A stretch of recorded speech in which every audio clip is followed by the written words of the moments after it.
will introduce himself.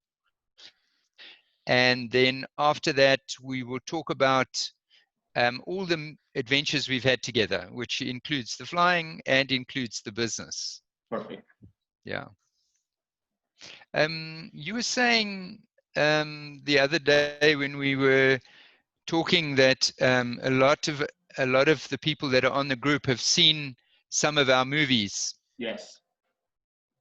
Yes. Yeah. So they've seen the Sling movies and also the trike movies that I did, or not? Yes, many of us are. We were watching the videos before the meeting, so we are pretty much informed about that. Yeah. Okay, cool. There's a really nice, fun video that James and I made before we started the business, and that is called "No Need for Parking." I don't know if you saw the link for that. Did you? I think I didn't see it. Can you share that link for us? Yeah, let me share it onto the group. Perfect. I sent that to everybody. Okay. But the no need for parking one. Yeah, I sent your link to everybody, so maybe some people saw them. Oh. Okay. Or maybe if you want to share it here right now and put it in the meeting, test it. Yeah.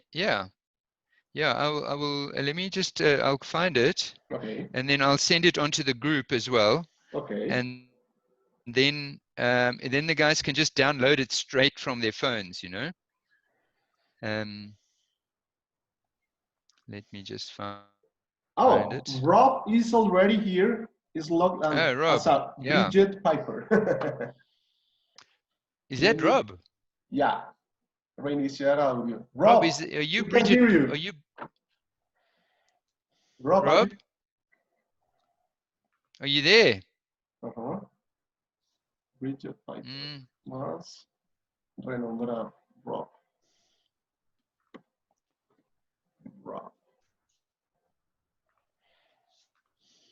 Okay. Yeah. He's already in the right. I've shared it now onto the WhatsApp group. Okay. It's called No Need for Parking. No Need for Parking, yeah. So that's a fun film that James and I made before. Have you seen that one before or not? Did you see it before? I did, yes. Okay, cool. Hi, Rob. Where's Rob? Rob, can you hear us? Yeah, there he is. How are you? You can speak. Don't worry, we can hear you. He's got his maybe sound, I don't know. He's definitely not shy, so it's not that. So James, I don't know if you know that Mikey, Rob is thinking about, at some point or other, thinking about moving to Costa Rica. Okay. Jeepers. Many pilots from Costa Rica in our group. Mikey, you know what? I tried to watch the video that you sent to the link that you sent to us, and it said that it's private. Like this video is private. It's saying it's what? Private? Like, yeah. That's interesting. Okay, I can unprivate it and I'll unprivate it and send it again. Okay. I'm sure I didn't make it private before, but I won't do that now. How many people are? That's the microphone of Rob. Dominique, he has his daughter. Hello, his daughter helping. Rob, how are you? Can you hear us?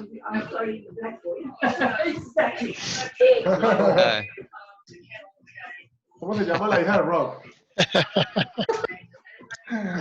What time is in South Africa now? It's just 7:05 in the evening. Okay. Rob, hey, how are you? Can you see us? Can you hear us now? What's going on? Yay! Okay. Say something in Spanish. In Spanish. Say something in Spanish. Buenos días. Nunca en mi vida. This guy is fun. You're the translator, Rob. Vi. Así, aquí. Perfect. Shall we start? Yeah. How many people are on already? Can you see? 35. 35. Yeah. Yeah, I have a question for James. Oliver, James, sí, apenas this te is- van a presentar. Ajá, dale. Oh, okay. This the sling is an original model from you for both, or is a copy for another LSA airplane? I think that Mike is the best person to answer that question, actually. But I think Yeah. So I what will. we should do is we should talk a little bit Yes. and then ask questions when you want, but we will explain that very well as we go. At the end, perfect. Let's do that. Yeah, yeah. But I'll answer that very, very quickly, and that it is completely original. Every single tiny little piece in it is original, our own design, 100%. From nothing is copied from any aircraft. Mikey, I would like to introduce to you, we have here in our group aeronautical engineer. He did already the design of his own aircraft. His name is Felipe Correa. Felipe, can you hear us? I can see Felipe there in the blue jersey, blue top. Let me see. Permitir que los participantes. He's on mute. Yeah. He's on. You got a microphone on mute. Yeah, yeah. Felipe. Yeah, can you hear me? Muy pasito, muy lejos. Can you hear me? Better. Yes. Better. Do you have video? Yeah. We have video, yes, and we can see you. I prefer to use. Yeah, great. So it's a pleasure to be here and to listen your experience and your project and everything. So it's amazing to have this opportunity. You are very welcome to our group. Perfect, Felipe. Thanks very much. Yeah. That's great. And you'll see it's quite interesting because Mike is in fact the chief designer of the Sling aircraft, but he's not an aeronautical engineer, unfortunately. But it's still a great airplane. Yeah, perfect. It's a genius. It's a genius as well, Mikey. Congratulations. Yeah. Well, friends, Thank you. let's start and let's speak. Let's do it like a bunch of friends gathering together. And you are very welcome to start and introduce yourself to us. Yeah, so I'll introduce myself first, and when I've finished telling you a little bit about myself, then James will introduce himself. So my name, as you know, is Mike Blyth. I'm a South African. I live in Johannesburg, not far from James. And I started flying 36 years ago. So 36 years ago, I started flying microlight aircraft. And so I'm going to show you a few. I'm going to share my screen and show you just a few small slides of when I started flying. Of that guy. Share. Perfect. So this is when I started flying. These are the kind of aircraft that I flew. You can see. This one is called a weed hopper. Let me just see. Let me just navigate my way here a little bit. Perfect. Oh, I see how it works. Okay, yeah. So 35 years ago, I started flying. I'd had an engineering business, and I went bankrupt. You know, I was a businessman from many years before, and I went bankrupt. And then I started flying these machines, and I became an instructor, and so I went solo after 3.5 hours, and after 2 more hours, I was signed out as an instructor. So I became a very, very inexperienced instructor. within 20 minutes of my first instruction, teaching somebody to fly, I had a crash. It was quite a good crash in one of these machines, a Quicksilver. And then I decided, you know, I got to better learn how to fly these things. Anyway, I started a flying school a few years later, and then I had the flying school for 10 years. During the course of the flying school for 10 years, I started flying competitions, and this was the first time we went to a competition. This was in Hungary, near Budapest, and we entered the team. There's me over there, and the next time I entered the World Championships, whoa, screen sharing is so you were like a sorry, pioneer. yeah, I'm still finding my way with this, you know. Yes, yeah, share, okay. And then 2 years later, yeah, I was a pioneer. 2 years later, I won the World Championships in Spain. 2 years later, after that, I came in second in Spain, in Poland.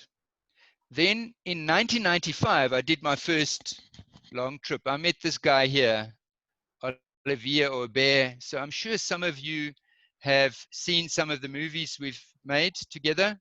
Yes. And we did our first long trip. This is his trike in the background here. The trip was from Johannesburg. Mikey, like we are seeing, like, at this moment we are seeing like a carpet with several pictures. On desktop. Desktop, yes. So we can see your thumbnails. Now you have to double click on the thing to make it big. We're seeing a thumbnail. Okay. Okay, wait. Let's just get out of here. Let's try something else. Do that. Okay, sorry. Right, so that's better. How's that better? No. The thumbnails. We're only seeing thumbnails. Oh yeah. Maybe you can stop the share screen and do so it let's stop again. the share. Yes. And let's share again. Yes. This time. Right. So no, same. Better? Yes. There we go. Ah, right. Okay, so this is the time, the first competition. Then that's winning the World Championships. Oh, perfect. And you can see I was young and clever then. 1990, 1992, I came second. Then Olivier Aubert, this guy, I met in 1993. And we decided to do a long trip together. And the trip was from the bottom of South Africa to the top of Europe, which was, we called it the Cape to Cape trip. So we started in Johannesburg over here. You can see the map now, right? Yes. Yeah. Yes. With the trikes, we flew down like this, up through there. And the big scary flight, that was the first time that I crossed the ocean. That was across the Mediterranean. That was a very, very big story, because we only had the life jackets that we took out of the airline. That's all we had. We didn't have any support, no flight plan, no search and rescue, nothing. And then we came up through Europe like this, up through here to North Cape. So that was a 4-month long trip in trikes. 4 months on a trike. And we on a trike. This was me building the trike. So I designed and made the trike myself, building it before we go. This is just a photograph to show you what it's like in Africa. When you land anywhere, you get swamped by people.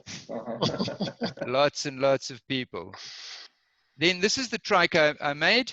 This is my trike, and I made the wing as well. And we flew it. This is Olivier's trike. It's called a DTA. We flew it up to North Cape. This is flying across the Mediterranean from Egypt to Crete. This is at the end of near the end of the trip. Those are the only life How long was the trip between the ocean? We had.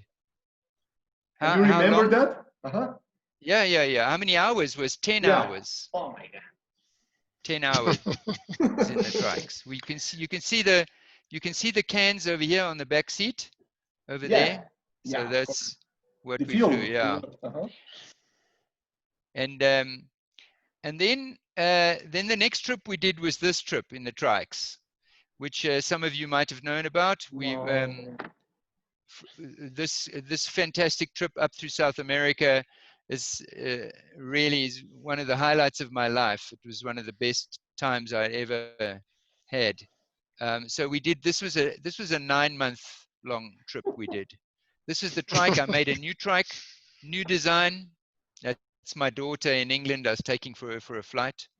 Some photos. That's Olivier had the same trike. That's my trike in the background there, flying around Statue of Liberty. Yeah, we were photographed behind. Oh, man. There's the Statue of Liberty. Yeah, Statue of Liberty there. Yeah, you can see. Awesome. And then this is across the Greenland ice cap. That's across the Sahara Desert. This is a funny picture. I must tell you about this picture quickly. You see this girl here, that one. She asked me to marry her. She asked me to marry her and must have many take her children away out the of this world. place. Oh my God. No, never had any. I'm sure Olivier left some behind. And then I made with Olivier, we made some films, south to south, coast to coast film, very good film. This one, we won many prizes around the world. Monkeys in the Sky also won. Then this is my first film I made with James. Then we'll talk to you about the other ones after that. Two Wings, Many Prayers you've seen, and I don't think I have the other one. Then I just wanted to show you this photograph. This is me starting to design. Right in the beginning, I was drawing the sling like this before I went onto the computer and started. What a cool name! I only did this for a very short time. Sling. It's a very cool name. Sling. Yeah, thanks. Why did you decide the name? What's the history? That was James. So what we did is we couldn't decide on a name, and we had a competition for people to give us a name, and every name that we checked, there was already an aircraft with that name. And so then James, one day he said, what about Slingshot? And I said, no, there's an aircraft like that. And then he said, what about Sling? And I checked, there was no aircraft called a Sling. So that's how it came about. And we love the name. Congratulations. Do you know that? So that's really just so that you understand. So I did 10 years with a microlight flying school. Then I did about 10 years with an ultralight manufacturing, a microlight manufacturing business, making trikes. Different trikes, and also let me just close this here and go here. It's called so you are an engineer, right? Okay. Mikey. I studied engineering at a technical college. Okay. But I didn't get a full degree. So and then I've been now with James in the business for 14 years. So from 14 years ago we started, and we'll talk about the motivation to start the business later. But basically, most of my working career has been in light aircraft microlights. This was the business I started after the flying school, making these Bushcats and the trikes. Okay, so, Sky Reach. I mean, you know these, you know this. I'm Most sure planes. you've seen them before. So you have something to do with that brand, with the Bushcat. You worked there before or something? Yeah, that was my business. I started that business. Oh, man, and I didn't have that much to do with this design. I mostly designed the trikes, but yeah. So, okay. So James, your turn. Yeah, I'm happy to I'm happy to take questions later as well. You know. Of course. Let's talk question later. So And stop share. Dink. I think everybody should just jump in and ask a question whenever you want to ask a question. My background's very, very different from Mike because I'm a farm boy. I grew up on a farm in KwaZulu-Natal, and I was a lawyer for many years. And a liar and a lawyer, same thing. Yeah. And actually, shall I try and share my screen with you as well? I need more of this over here. I don't actually see somewhere to share my screen with you. Here we go. Okay. James, maybe your microphone is a little bit too close to your mouth. Yeah. Okay. Is that better? That's much better. Yeah, Thank you. Better. Cool. Yeah. Okay. So I worked as a lawyer for many years, but just since I was a child, I loved airplanes, and I had no money. You know, I always wanted to be a pilot. I can't imagine you in an office. Yes, it doesn't feel like I should be in an office. And of course, I love adventure. I've always loved adventure. So just some of the adventures that I've had. The year that I finished university, I drove a Bedford truck up to London with some friends of mine. They told us we'd have to rebuild 20 bridges in the way. We ended up rebuilding 200 bridges. This is driving through Zaire, Sahara Desert. And I love to ride motorbikes. I took a year off and rode a motorbike through India once. This is riding motorcycles in Southern Africa. KTM. That's a KTM 950, much too heavy. And I'm a keen sportsman as well. I love to ride bicycles. We do lots of multi-day cycling events in this country, in South Africa. And then later I got into rock climbing. This is rock climbing in a mountain range just next to the farm where I grew up. And of course later I went to North America to El Capitan. El Capitan, yeah. And this is a very beautiful mountain in Pakistan that I climbed during my climbing days. Big expedition to get in there, standing on the top of that mountain. But as soon as I made enough money working as a lawyer, I learned to fly actually in a trike, and then I bought myself a Jabiru because my family still has a farm and I fly backwards and forwards. I used to fly backwards and forwards. Jabiru from Australia. Jabiru from Australia, but actually I think mostly built now in South Africa, those Jabirus. Yeah. And of course I'm a keen skydiver. Become a bit of a skydiver. I was a friend of Mike and I met him at a party at his house where I arrived dressed up as a woman. And it turned out that I think there might be a photograph of that later on. But Mike, it turned out, was also dressed up as a woman. And from that moment, we knew that we would make very good friends. And I had a lucky break in 2007 when I was working for a business that was a mining exploration company as the in-house lawyer. Yeah. And we sold that business for $2.5 billion. And I had a small share option scheme. And so in one day, suddenly I had some money so I could breathe, you know, for the first time in my life. And I was looking for something else to do.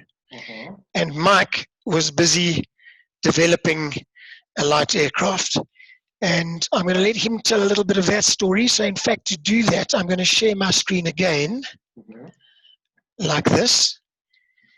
And this is the project that Mike was working on at that time that I first joined him. Yeah, so So this was the start of the Sling. I just like to let everybody know that my wife has just brought me a beer. Cheers! Cheers! Hello, Sue.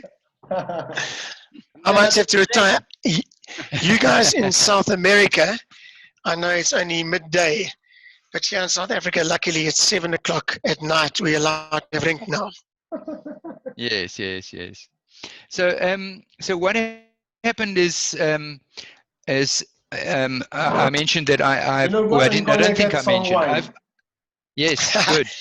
So I'm going to quickly go and get myself a drink as well. So you've got to keep everyone talking for 20 seconds before I change share slides. Yeah. Go for it. Okay. So I've owned the Rotax distributorship business in Southern Africa for all the Southern African countries, and I've had that business for 35 years. And after I sold the ultralight business, I wanted to sell more engines, so I decided to build my own LSA 600 kilogram LSA, and this is the first piece of the design. After I sketched it on a piece of paper, you saw the drawings I was doing. After I'd sketched it, then I got a computer, and these are the very first designs that I did. The tail was too small and a few other things we had to change, but I worked at this with an engineer and a draftsman for 1.5 years before James joined me. In that, towards the end of that 1.5 years of working, I was running low on money, so I needed to either borrow money from the bank or I had to find an investor, and James at that time was looking for something to do, and he was suddenly rich. So I said, okay, let's team up. And we were I was good young, friends. I had energy, and I had money, and Mike had knowledge and a dream. Perfect team. Perfect team. And a dream. So I was. It was this big dream that I had for. Actually, it was before this that it started. But to be honest, I never imagined that we'd have the success that we've had. And we'll talk about the design a little bit more just now. But this is the first. This was the first wing we made and designed. It's interesting. I'll tell you a little interesting thing about the first testing we did is that we based the design on a similar concept in another American aircraft. But I made it a little bit different and a little bit stronger than theirs. And it wasn't, when we tested it, when we did the first load test, it wasn't strong enough. And then we did another load test, wasn't strong enough. And then we decided we're not going to look at anybody else's design. We're going to do our own design of the spar because we don't want to copy anybody. We now know what to do, and we did our own design, and then we got to 8.3 Gs. James, is that slide of that 8.3 Gs you've got? It's almost yes. Got that slide? Let me find it quickly. It is in here. Yeah, there it is. Yeah. No way. There we loaded the wing to 8.3 Gs. And then from there on, we loaded the tail and we loaded the fuselage and what have you. So, yeah. Very strong. So that was the start of the business, and it was motivated by I want to design aircraft because I've been a designer all my life. Since I was young, I've been designing things always. And I was a passionate pilot. I had many thousands of hours. I had more than 6,000 hours of flying. Was very experienced, and I like to work with my hand. I have an engineering background, so that is how we started. And then when James joined me in the business, we were able to buy machines and buy stock and start to make parts and to make the prototype. So in South Africa, there's quite a famous saying called "'n boer maak 'n plan." It's from the Dutch Afrikaans language, and that means a farmer makes a plan. And when we started this business, when Mike started it, we had this dream that we'd be clever designers, designing things on computers and getting a lot of the work done out. But eventually, we found that we had to buy the machines and bring everything in. And what happened eventually is that we end up making almost every component of this aircraft ourselves. The aluminium, the composites, the glass for the windows, we do the upholstery, the painting. And so this is the first machine that we bought so that we can make changes very quickly and do all of the manufacturing ourselves. That was a laser cutter? It's a punching machine. It's a CNC punching machine. Right. So it allows you to, yeah. Vans, you know, vans that make the RV, they also use punching machines. You want to talk us through the prototype here? Yeah. So this is our prototype. The first one, we got the wing size perfect. We got the wing profile perfect, but we made the tail too small. If you look at the vertical tail there, you see it's too small. Also, yeah, that's too small. So we made a bigger one, and then we made another one which was bigger again. But we got the wing perfect. We got the sizing just about perfect. The first one had the window moving, the windscreen, the canopy. It moved backwards and up. So that was no good. So we changed that. So we made one prototype. We flew it for 40 hours. Mm-hmm. What date was that, James? So that was in October 2008, and this is us taking the aircraft from our office. Go back one slide so they can just talk about that. Go back one slide. That one there? The broken wing, yeah. This is when that was the next one, the broken one, yeah. This was the successful wing we made.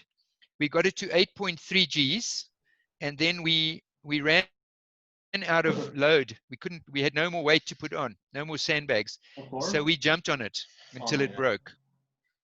And then once it broke, we were able to see where it broke, how it broke, and we were able to make it even stronger. So our plane is hugely strong. Go on, James.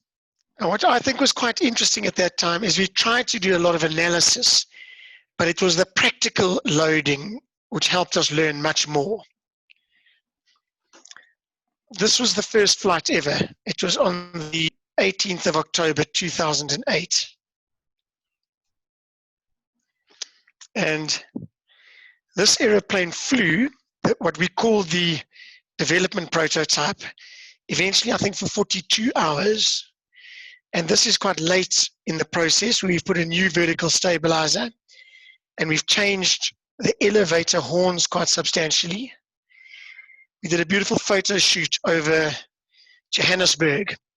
And I remember this evening, that's Johannesburg, which is on a ridge on top of the gold in South Africa. And I remember this evening very well because it was during this flight that Mike and I decided that the aeroplane flew so beautifully that we want to take it the next year to Oshkosh to show to the world at the show. And a friend of ours was flying next to us in a helicopter, and she took this photograph, and there's advertising Johnny Walker whiskey in the background. And I looked later, and I don't know if you can see under the aeroplane there are the words hope and reality. Yeah. And at that time, we were full of hope, keep walking, that this aeroplane would be a success. And of course, we've tried ever since then to turn that into a reality.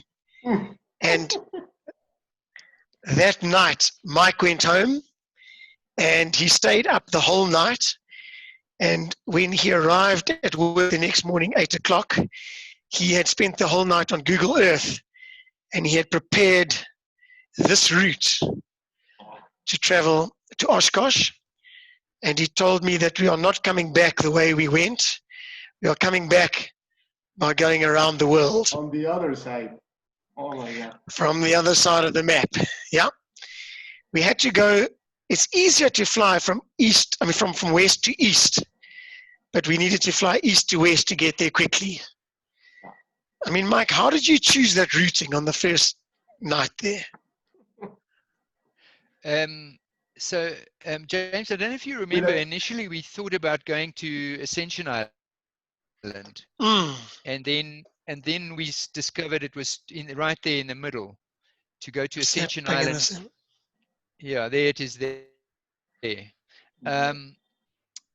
And then it was just by looking at the best airports to fly to and working out what range did we had. We had a range in kilometers. We had a range of a maximum of 4,500 kilometers of the range that we had on this plane that we were going to design, because the flight from LA, the longest leg was from LA to Hawaii, and that was 4,200 kilometers. Okay. That piece there. So we had to make an aircraft with that would have that range anyway. And so how long was that so flight? Then once I worked it, yeah. How long was that flight from LA? How long was the flight? That was 22 hours or 22 and a half hours, I think. Hey, James? Yeah, 22 and a half hours. You can zoom in there. You can actually see it. Yeah, it's actually, it says 4,000 kilometers, 22.5 hours. 22. There, yeah. And in fact, that leg and this leg, we required a tailwind in order to make it. We were unable to make it at all without the tailwind. Of course. Luckily, we had good tailwind. I remember. Yeah, so this one was slightly longer. You can see 4,044 kilometers to go to Belém, and 21 and a half hours. So it was an hour short quicker. The trade winds are here. You see the good tailwind. And of course, what we when we designed the aircraft, a significant portion of the decisions on the design were made from the results of a piece of software called Airplane PDQ, which is a $40 piece of software.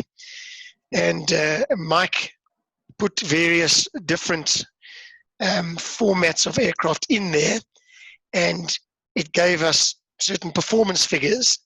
And it said that if we flew at 920 kilograms, which could give us enough fuel to fly for 24 hours, that the aircraft would climb at 200 feet a minute.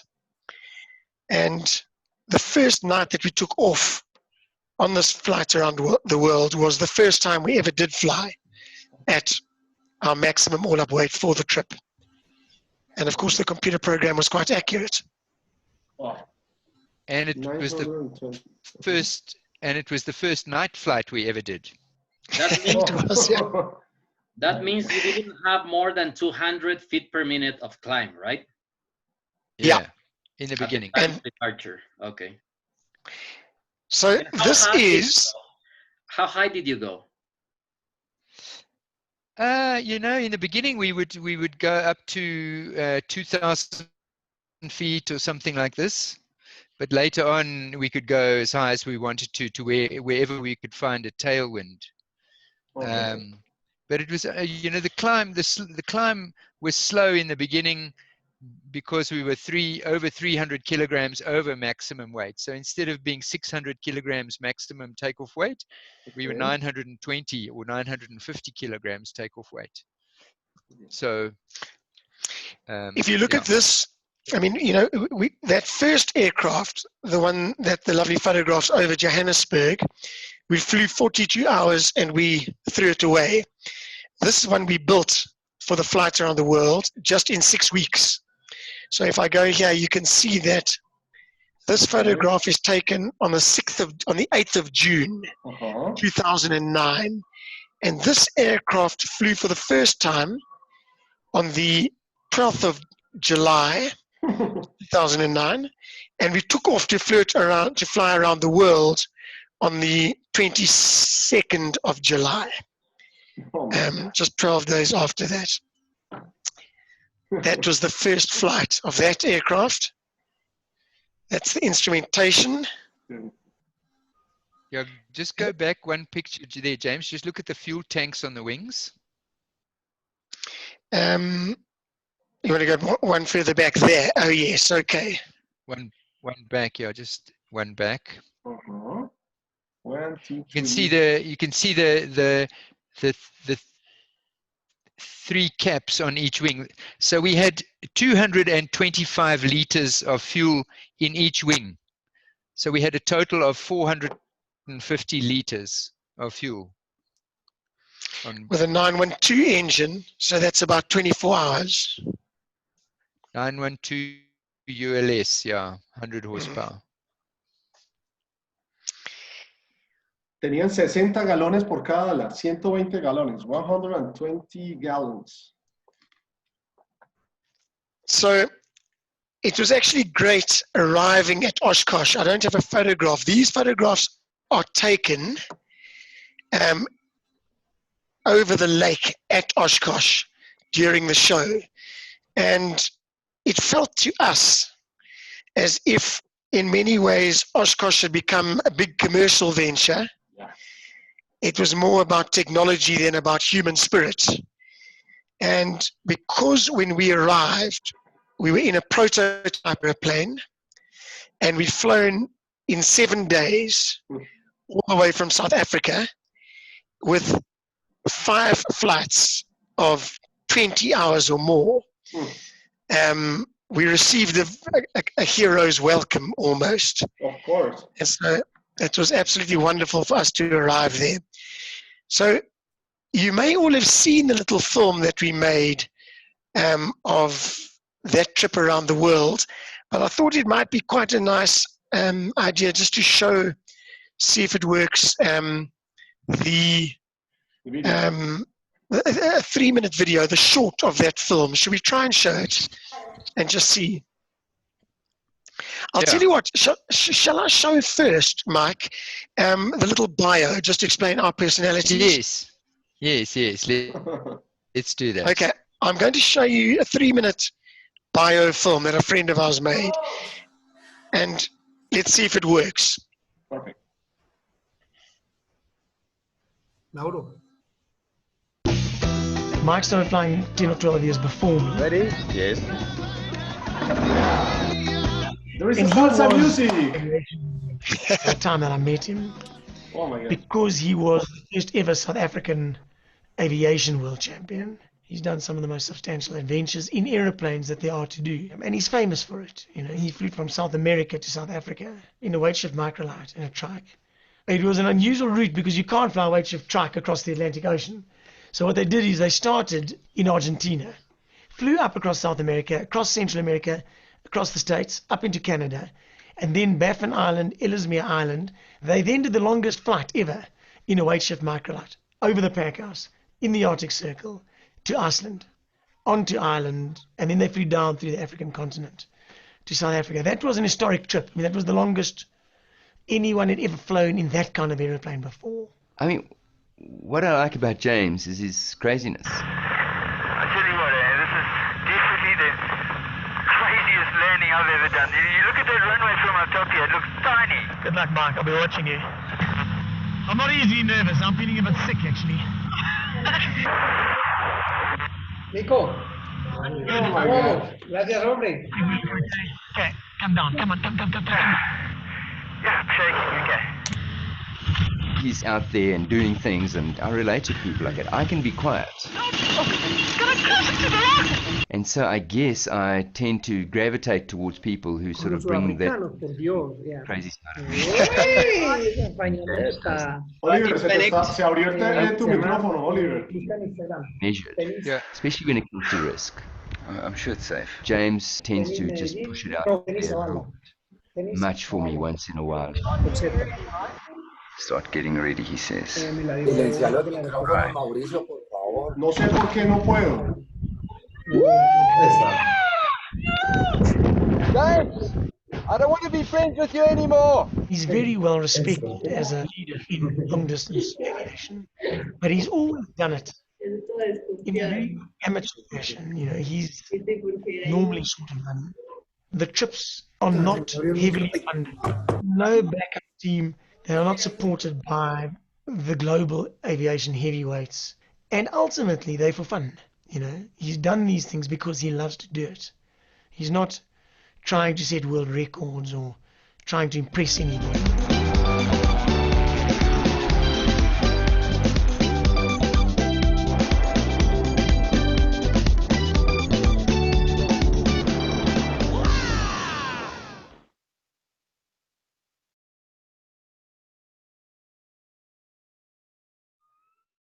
Okay. Does that work, Mauro? Can people see that easily?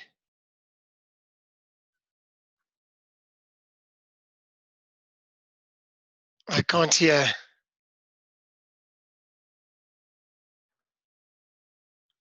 Can you guys hear me? Mike, raise your hand if you can hear me. And can you hear other people? I can't hear anybody now. Sorry, I've got to get my speaker correctly set up again. James, talk. I can hear you. Okay, Perfect. Okay, great. Let me I'm find back on Mike again. because I had to silence to put the mic from of everywhere to mute. Okay. Okay. Okay, where's Mike? I can. So I'm going to tell you while you find Mike. I'm going to keep talking a little bit. So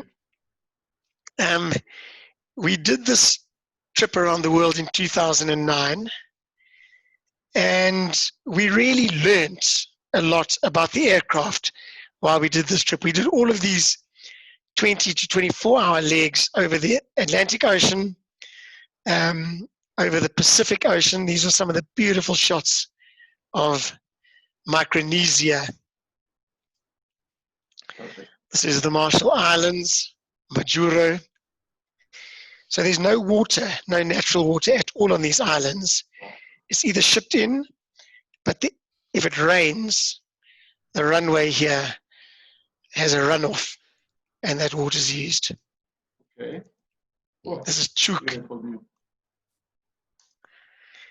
This is arriving nice picture. back in South Africa. Yeah. This one on the left here is Mike's brother, and on the right is his best man. Take every opportunity to go naked if they can. And then, Mike, maybe talk a little bit about kind of going into production after this. Yeah. So what happened is, have you got, what other pictures have you got? Yeah. So that's straight into the Sling 4. What happened is that once we came back from that trip, we'd created so much interest, and we started to get people that were interested in buying the aircraft from us. And so we immediately employed a few people and moved across to an airfield and set ourselves up and started manufacturing. We had already worked out what to do exactly to make the aircraft for production, but what we hadn't done is we hadn't gone through for the prototype, we hadn't gone through the full testing program that we had to go through for an LSA, a proper LSA. Okay. The other thing is that when we came back from the trip, we realized that the aircraft flew so well with the extra 300 kilograms overweight. Okay. It flew amazingly well. We never had a problem with climbing. We never had a problem with, and even hot and high conditions, we could take off with that overweight. And so we decided to make the aircraft a 700 kilogram aircraft, and we tested it. So then we made new wings, a new fuselage, a new tail, a new landing gear, and we went through a 1-year process of testing everything before we could go into production. So once we'd finished the testing for up to 700 kilogram aircraft, then we started with our production. By then we had some orders. We had a few people wanting to build kits. And yeah, so and then what happened is we had planned at that time, we had planned initially to make a 2-seater low-wing aircraft and a 2-seater high-wing aircraft. But it was James's idea. He said, listen, this thing flies so amazingly well with this extra weight. If we put the 914 turbocharged engine in, we made it a little bit bigger, we could make a light 4-seater. So that's what we did. It wasn't that much later, was it, James? We'd been in production for about a year or so, and then we already started on the high wing. I mean, the 4-seater. Because we only went into production really in 2010. Yeah, and 2010. This is the first 4-seater we built. If I go like this, I have to move this to see what date it is, but this photograph is taken on the 1st of June 2011, and this is our prototype 4-seater, and we flew this around the world in September 2011. Yeah, so this is the prototype, and because we already had the machinery and we had staff and what have you, it was a program that we put in place so that we could fly to Oshkosh. As it turned out, we were too late to go to Oshkosh, so we went in the opposite direction around the world this time. This is Mikey, James. Just to make clear, the yellow one, the former aircraft was equipped with Rotax 912 normal, right? It's not. Yes. And yes. This one with 4-seater is the Rotax with turbo, the 914. Okay, perfect. Yes, correct. Right. So you can talk, James? Yeah. So we had a tradition to fly our prototype aeroplanes around the world. So we also built this under tight time constraints, tested it, and we decided to fly it the other way around the world, just to kind of test it out. And here are some photographs. Something you guys probably will not have seen. There's a little 7-minute video of this trip around the world. And I think maybe what we should do is show this video and then take 5 or 10 minutes of questions from people who might be interested just in some of the kind of parameters and technical questions in relation to our flights around the world. Okay. Should we do that? Mauro, when I show the video, does it show well? Can you hear and does it work? Yeah, it works. It works. So this is about it's not great, but it's not great, but it does work, James. It's good enough we can get an idea, you know. Is it worth showing? It's about a 6-minute video, this. Yeah. Okay.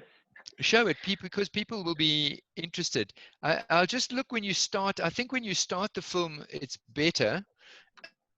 And so maybe if it goes a bit wonky, then I'll tell you to stop it, and then you can restart it from where you've stopped it. You can just pause it for a second, you know. Okay, so you're obviously welcome to stop me anytime you like.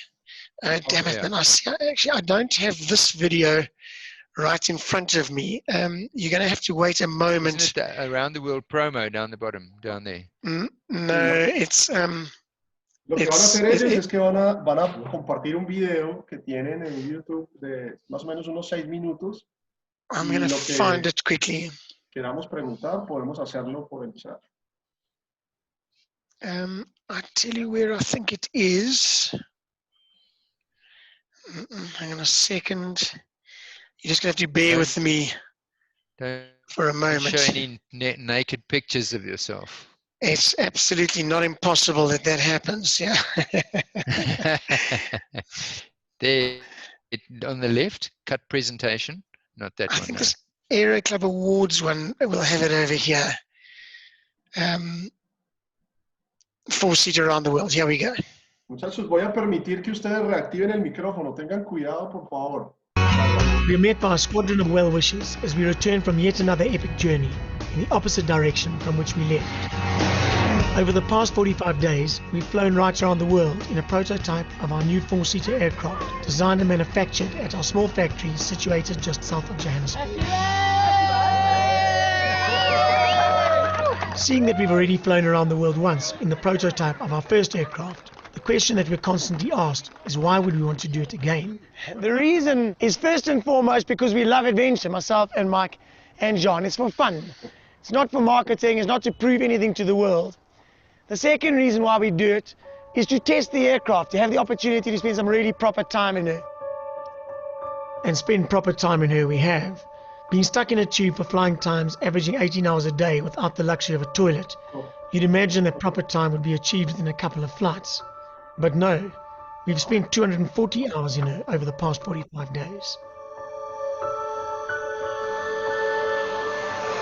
I want to thank two very special people, these two dudes, for giving me the ride right around the world. They could have easily said, John, build us the plane, okay, run the factory, and they ducked off, but thank you very much. It was that guy in the middle. So we agreed that each of us would do half, and John the whole trip. Since helping to build the plane that Mike and I took around the world in 2009, airplane factory partner Jean Dassenville has become obsessed with achieving the same milestone for himself. How you doing? Getting to be fun.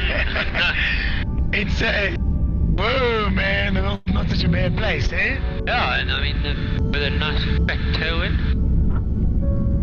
There's something really peaceful about this, just cruising.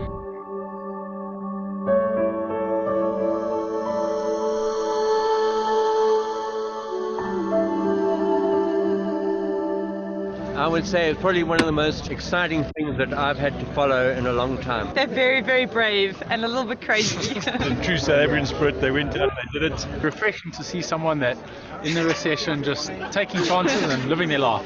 Our journey had caught the imagination of thousands of people from all over the world who were logging into the Airplane Factory website daily to follow our progress. My last leg between Hawaii and Los Angeles had brought us more than halfway round. I caught a commercial flight to Los Angeles, and so that I could swap places with James. I was quite anxious. They didn't have a satellite tracker with them, so we had no idea where they were. Anyway, we flew up north to meet them in the air. The first person that we met that we knew in the last month arrived at our wingtip, Mike and Matt. That was incredible. There they were, and the plane was so beautiful in the air. Pictures of Mike arriving in LA with a package under his arm caused much debate on the website. I've got a Christmas present for you too. What was inside was kept a secret, but we can tell you now that it contained extra fuel tanks to be installed inside the cabin for one long death-defying flight towards the end of the circumnavigation. Golly, these tanks fit nicely. The number of times my heart was in my mouth when I heard what they were going to do, especially when they flew from Rio to Cape Town. I thought they're pushing their luck too much. But the attempt at flying over 6,000 kilometers of angry Atlantic Ocean without any way to land came as a complete surprise to everyone. We weren't 100% sure about the flight. We weren't 100% sure the plane would be able to pick up the weight and carry the fuel, so we didn't want to announce it too soon.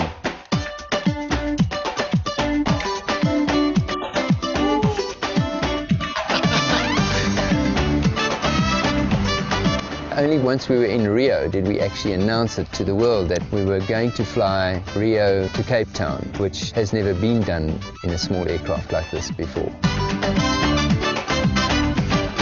The morning of the crossing, and of course we were full of nerves, and we'd had all these messages from people sort of concerned about our safety. If we don't get this right, We're gonna die. we did. Tim, a very good and trusted friend of ours, said, when I got married, my father came to me and he said, even though the people in the church are ready, you can still say no. So Jean and Mike, you can still chicken out. But if you want to go, good luck. Tim. And now what now? Yeah. Mike and I looked at each other like, stretch this thing off, close the seat, grab the bags and go fly. But then Jean and I started getting a little bit panicky just before the flight started, and we said maybe we should take a little bit of extra fuel just in case. With the additional fuel, the plane was 400 kilograms overweight. So even if it did manage to get airborne, there was a possibility that the plane wouldn't climb. So they made a plan. If we couldn't stay airborne and we were starting to descend into the sea, we were then going to open that door. We'd set the rope long enough so it could open just enough, and then start by unloading those 2 cans of fuel. And then the bags were going out first. First our personal gear, my computer, the toolkit was quite heavy. The food was the last thing we were going to unload. Maybe the life raft was very large. The Sling 4 performed outstandingly, lifting all that excess weight without complaint. But Mike and John had overcome only the smallest challenge of a trip that was in itself a giant journey. Just heading off over the widest bit of the Atlantic Ocean, well, this is it. The further you got, the deeper you got into it. Not only were they staking the reputation of our business on attempting to fly the tiny single-engine airplane for close on 30 hours over the widest stretch of the Atlantic Ocean, but they were also confronting the very real scenario of disappearing without trace should they develop any major problem. I worried about the potential for an engine failure with us being so heavy that we'd hit the sea and sink like instantly. We wouldn't have enough time to get out. As the sun set that evening, we put our immersion suits on and got ready for the night, knowing now you've got this whole night to get through. I mean, we were in the middle of the Atlantic Ocean, so far from potential rescue. People had told us about these horror stories of people drifting for weeks and weeks and never being found, and so we kind of were flying along with these kind of things in our minds. Which was exciting in a whole different way because it was very high risk simply because of its distance. It was certainly the most nerve-wracking long flight that I've ever undertaken. Actually, Jean was the first one to say, check, check, check, look, you can see that little square mountain was just this light blue, and that out of the mist, I've never been so relieved in my life to see land and to see a mountain like that, you know. Such a relief. Favourable tailwinds helped them across in 27 hours, with 4 hours of fuel in reserve. They'd done it. After overnighting in Cape Town, I joined Mike and John in the plane, and we headed back to Tedderfield Air Park, where we'd started our odyssey 45 days before. I think there were a lot of people that thought that we were crazy to do something like this again, a second time. Of course you are crazy. I came back from Los Angeles. That's it for me. I'm never going to do this again. But flying with Mike and John today, I changed my mind. I am going to do it again. So I think you can see we've really had a lot of fun, you know, as we've done these trips around the world. Oh, these are all photographs from... We are delighted. I wanted to show, I mean, I think the reason why, Mike, you knew that you could fly from Rio to Cape Town was because in Taiwan, we put all of these jerry cans in the back to make it into the headwinds. When we started this trip, we intended to fly from Taipei to Japan, to Sapporo in North Island, Japan, and then through the Bering Straits. But the Japanese said, no ways, nada, you can't come. And so on one day's notice, we changed our route to cross the Pacific Ocean. And we had to put all of this extra fuel in the back of the aircraft. And you were watching that, eh, Mike? Oh my God. Yeah, yeah, exactly. It was quite something to see, because we hadn't planned to do such long legs, you know. And once James had loaded the aircraft to that extra amount, then we realized that we could, with the four-seater, even with the 914 engine, we could also pick up a lot more weight than the original planned. So the original planned weight was, I think it started off being at 850 kilos, wasn't it, James? Mm-hmm. That was the original plan. Yes. 850. And we were 400 kilograms overweight.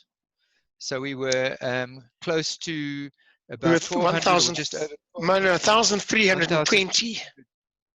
Was that what it went up to? 1,320. And, you know, that was a situation where the aircraft weighed like 480 kilograms and the fuel weighed 560 kilograms. Okay. So that wasn't 1,200, 720 liters, 760 liters. 760 liters. 760 liters of fuel, the Rio to Cape Town leg. That's how much fuel we had on board. So we had 450 liters in the wings, same as the other aircraft. And then we had the extra on the floor and on the back seat. So, yeah. I wonder, Mauro, do you think we should, are there people who have questions, perhaps? Okay, let's try with the questions, and if you want to... We can look at the chats there. And where are the stats over there? No? The chat, C-H-A-T, chat. Oh, yes. Can you, I'm struggling to get that. Let me... So probably because you're sharing your screen, I think, if you... Yes. Shall I stop sharing for a while? Cesar, do you have any questions for our friends? Yeah, so I'm going to read these questions. So the question is from Eran from Ecuador. Yeah. Eran, welcome. So hi. How much of extra weight over maximum takeoff weight did you take in your airplanes with fuel and baggage? And yeah, so we answered that. Between 300 and 400 kilograms, 300 kilograms on the two-seater, or just over 300 kilograms on the two-seater, and about more or less 400 kilograms on the four-seater over maximum takeoff weight. And amazingly enough, when we flew from Rio to, I'll tell you the takeoff story there quickly. So we weren't sure because we hadn't loaded it quite as much. We had an extra about 130 or 140 kilograms more weight on the takeoff at Rio than we'd ever put in before. So we were at Cabo Frio was the name of the airport. The runway was 3 kilometers long. So we worked out where was the abort point, you know, on the takeoff. Okay. And at 600 meters, we easily lifted off. We easily lifted off and climbed. We climbed slowly, but I could have climbed at about 250 feet a minute. But we climbed at about 100 feet a minute at a good speed. And it was, as soon as I gave full throttle on the power, I was able to feel immediately that it would be fine because I could just feel the pull of the propeller and the thrust we were getting. And I knew straight away, okay, we're going to be fine. So that was the extra weight. Then you say, did you have a parachute in the airplane throughout the journeys? Yes, we always took a parachute. And it was just, it's like an insurance policy on your life, you know. You hope you never need it, but it's good to have it. To use the parachute, you must drop all the fuel. We couldn't drop the fuel. What type of damages did you get to airplanes during the flights? On the first flight around the world, we had the prop controller got cracks on it. It was made by Newform in Germany, a Newform propeller. And the on the very first leg. Very first leg, it got cracks on the unit, and we had to get that welded. And then we had one of the, I think it was on the, I can't remember where it was Majura or somewhere, James, and we had a leak in the fuel tank. Yeah. In Biak. You know what it was? It was actually the fuel test drain. It was the drain valve that just leaked all the fuel out. Yeah. In Indonesia. So otherwise, we didn't have a puncture. We never had any real problem. Do we have any other problems other than that? No. Nothing. No, not until we flew around the world for the third time with a new Rotax 912 IS engine. The third time we flew around the world. Yeah, there were some issues in Los Angeles. We replaced the gearbox actually. Oh yes. Yeah. But okay, there's another question of our methodologies. The next question is explain roughly the paperwork needed to cross into each country. So we had a lady here in South Africa, and she did all our flight clearances for each country. And then because we didn't stay a long time in each country, we just needed our pilot's license and a crew card. Then we didn't need a visa, excepting the United States. So for the United States, we got a visa. So I think it's quite interesting, though, that the way the world is set up, it really does make international flying quite straightforward. And we have become better and better at it with experience.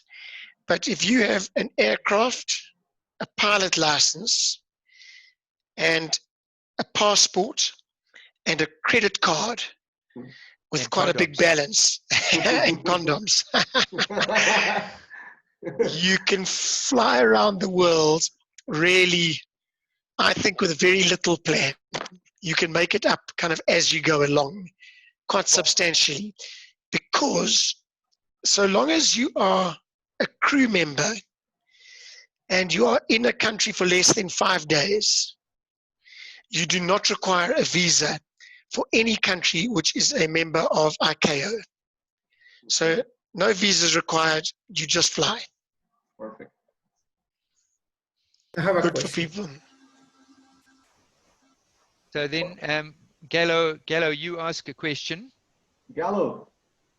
About the flight from USA towards the North Pacific Islands towards Hawaii. Must have been hard with a headwind. Yes, so every long flight that we did, we very carefully checked the weather. Well, not always. We should have. We sometimes didn't check the weather properly. But on those very long legs like that, we did check the weather properly beforehand. And we saw that from Los Angeles towards Hawaii for the first 3 hours or 5 hours, I can't remember exactly, we would have a headwind. Mm-hmm. And then slowly it would change and we'd get a good tailwind towards the end. And with the tailwind, it would allow us to make it. If the headwind stayed, we wouldn't make it. We would not have made it by a long way, maybe 200 kilometers short, and landed in the sea. But because we had such good weather advice and we checked it so carefully, when it was time for the tailwind to be there, the tailwind was there. So yeah. So it was good. We took 22.5 hours, and so we had 1.5 hours of fuel left. So it was absolutely fine. Okay. Close, but fine. Your next question is, why do you use aluminium instead of composites? The reason is just this, only this, is that we want to sell kits. We always, right from the beginning, we thought we would sell more kits than fully built aircraft, and therefore people want to build their kits. They want to build aluminium aircraft. They don't want to build composites. Composites is messy and difficult, and you have all sorts of issues that you have with composites. Whereas with aluminium, it's easy to work with. So so that was the reason. Right from the beginning, we decided we make an aircraft that is very robust and strong, that's easy to put together because we make all the parts. You don't have to make any parts yourself. You don't have to drill any holes. You just put it together. And we make it out of aluminium. So, right. How many hours to fly around the world? Oh, sorry. First question before that is, you have a little tank over the heads in the sling. What for? What is that? That is the controller box for the HF radio. So that was quite we did around the world.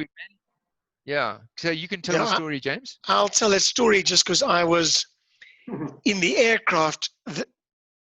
The first time we flew around the world, we had no HF radio. We had no communications of any kind on the very long legs. We had a satellite VHF radio. So when we flew, for example, from West Africa to Belém in Brazil, we had communication for 2 hours, maybe 1.5 hours out, and then 20 hours of silence, and then communication for 1.5 hours in the other side. Okay. But we were determined. The second time we went around the world, we tried to do the same thing. But when myself and Jean flew from the Marshall Islands to Hawaii, we didn't realize that over the Pacific Ocean. It's Class A airspace right onto the sea. We thought it was Class G airspace up to 6,000 feet. And we landed in Hawaii, and the Americans arrested us because we flew in Class A airspace with no two-way communication. They were very pleasant. They actually arrested the airplane, and they let us go to a hotel. But they said you can't fly on to America without an HF radio. Okay. And so luckily in America, you know, you can rent anything. If you have money, you can do anything. So we rented a radio and we fitted it in Honolulu. And that box in the top of the Sling 4 was the controller for the antenna for the HF radio. Oh, okay, nice. Very nice. And we have here like César y Camilo. Ustedes levantaron la mano, por favor, si quieren hablar. Okay, dale, hola. I apologize about my English for James and Mike, but I have three questions. The first time is the attitude was like 7,000 or 8,000. What's the most attitude that you'd use to cross up from Africa to Brazil? The other thing is, when you landed in Brazil from Africa, how much fuel remaining you have in your wings? I wanted to know how much time or fuel you have remaining for when you landed. You check it, or just you have the and the other thing is, why use the yellow colors? It's only to visibility from other planes, or it's a special, or is the best one colors to use for flying over the sea? Or the altitude was like at 6,000 feet, right? Yeah, so the flight, you're talking about let me tell you about two things. On that flight that we did around the world in 2011 in the Sling 4, when we crossed over the Andes, we went up to about 17,000 feet then. That was how high we went. 17, right? 17. 17, yeah, 17. And that was, we had a lot of fuel then, because we were going most of the way across Brazil on that flight. We'd taken off from Panama City and flying into Brazil. And then to Colombia. And then on the flight Colombia. Colombia. Sorry, yes, exactly. We stopped in Colombia, Puerto Limon. And then on the flight from Rio to Cape Town, we started off low because the aircraft was heavy, but towards the middle of the night, we went up to 10,000 feet, and we were up at 10,000 feet. So I suppose initially we started off at about 2,000 feet for 3 or 4 hours, maybe 5 hours, until we burnt off some fuel. Then we went up to 8,000 feet for maybe 5 or 8 hours, and then we went the remaining part of the flight, most of it at 10,000 feet. Estaban buscando el viento de cola también, entonces la altitud también dependía de eso. Looking for tailwinds a lot, you know. I guess you had oxygen supply in your plane? No. No. No. I mean, the flight across the Andes was quite short. Maybe we were up at that altitude for 30 minutes or so, not too long. Just climbing up and then down again, you know. So climbing up to maybe 14 and then going up to 17 to go over the top of the peaks, then back down to 14 again and then down.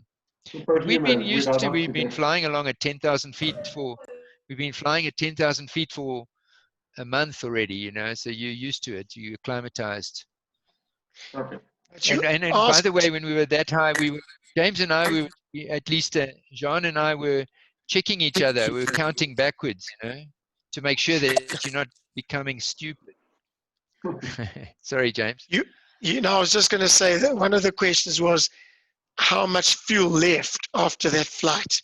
So Yes. just for interest, in order to make it from Rio de Janeiro to Cape Town, it required a 20-knot tailwind from directly behind for the full duration of the flight. Mm-hmm. But those winds are very reliable.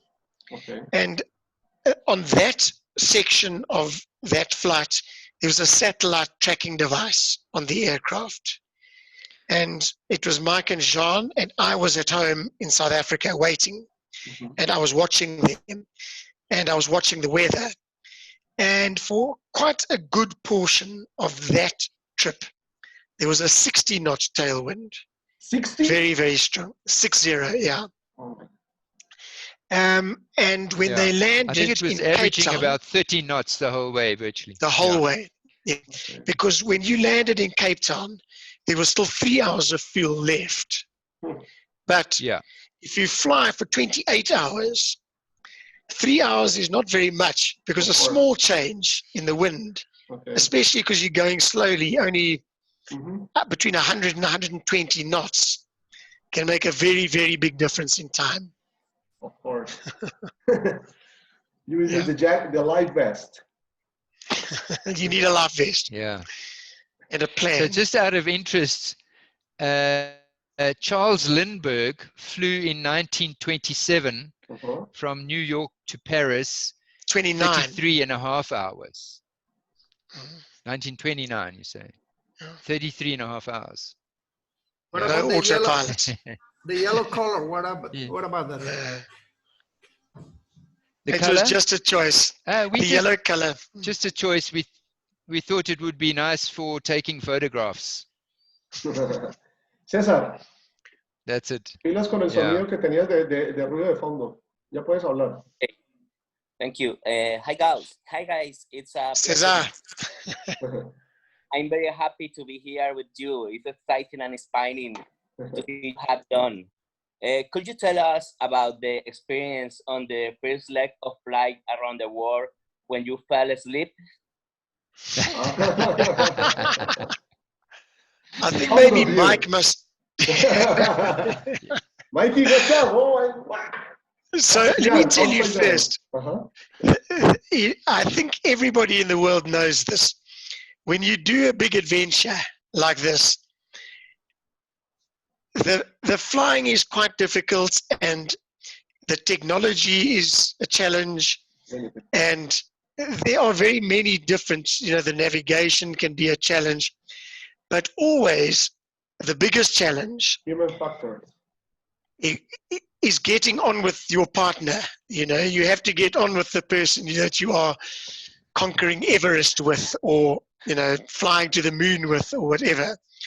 And me and Mike, we've never had a fight on any adventure we've ever done, but we have an agreement.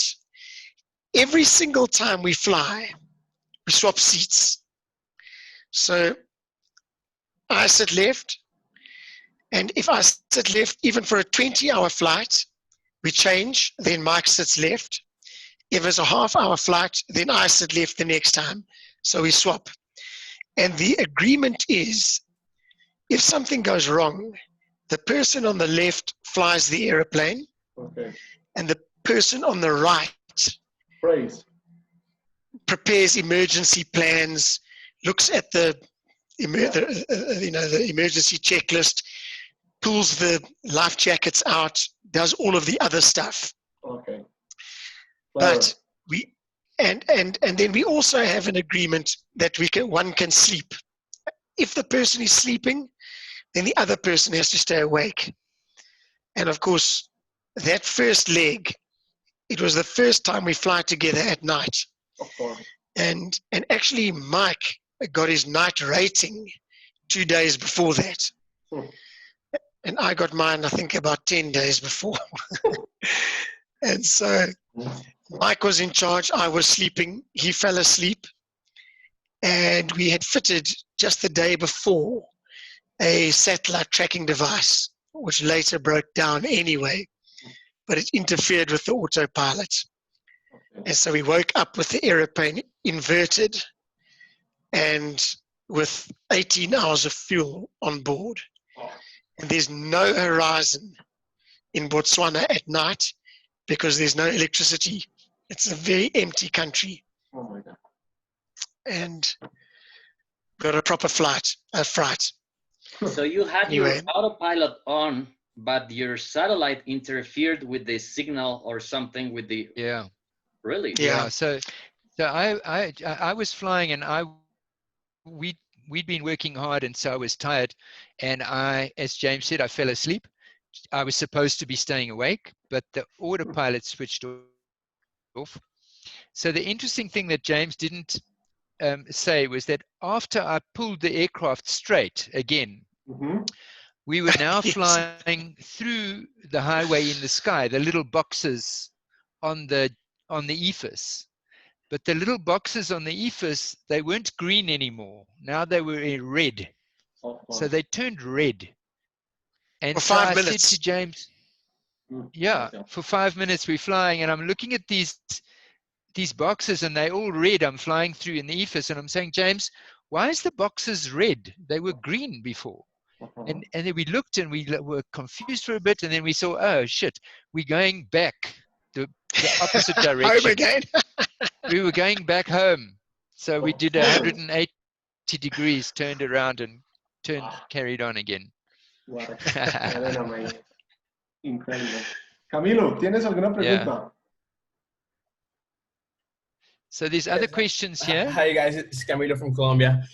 Okay, so the first thing is I have to say I'm speechless, you know, because for everything you have done, it's just amazing. What you have got so far, what you have achieved is just incredible, you know, and I'm sure you will achieve way more things through the way. So my question actually is for Mike. You know, so as you said in the video and everything, you weren't doing this like for the like to get a world record or something where you were flying the sling. But I would like to know, Mike, like where you got that idea from, like to say, okay, I'm gonna start flying around the world in a trike, because pretty much you were the first one starting with this, right? Yeah. Like where from? Like what was your dream? Like you were trying to do something like Limburg, or it's just amazing. No, it wasn't that. You know, in I'd met. Do you know about the flight of the Voyager around the world, which was with Dick Rutan and Jana Yeager? So they flew this aircraft non-stop around the world in 1977 or 78. No, wait. 1988. 1987. I think they flew that aircraft around the world, and I met them, and I was inspired by their story. That's the first thing. The second thing is that I always was an adventurer, always traveling, always doing these amazing trips, even before that with something else, you know. And so so I met this chap, Olivier Aubert, and when we started planning the trip, we just started talking about long distance flying, just that, you know. And we had a few beers. And that's also what. So we said, first of all, we were going to fly from Cape Town to Cairo. Then later on, we decided we'd fly to his hometown in Geneva. And then later on, when we had a few more beers, we had like 4. Then we decided, let's go to North Cape. And we had a fantastic trip. It was 4 months long. It was amazing. And then we decided to do another one, a longer one. And the intention was to do a much longer trip than that, but we had no money, and so we couldn't go through Russia. So we went across to Europe instead of across to Russia, and through Europe that way. So yeah, so it was just you know, from dreaming of adventure. It's like, you know, if you're an adventurer, you spend a lot of time dreaming about these things and planning them. And so yeah, thanks for the question. That's really good. I mean, thank you. And that's where you say like dreams came true, right? Galo, tú estabas preguntándoles algo acerca de cuántos aviones han vendido y todo después de Oshkosh, ¿no? Algo así. Yes, one of the questions I put in the chat is how many airplanes have you sold? So we are, do you know the exact number, James? It's like five. I don't know the exact number, but it's very close to 600. Oh, that's good. That thing about 12 years, right? 600 in about 11 years, but really 10 years, yeah.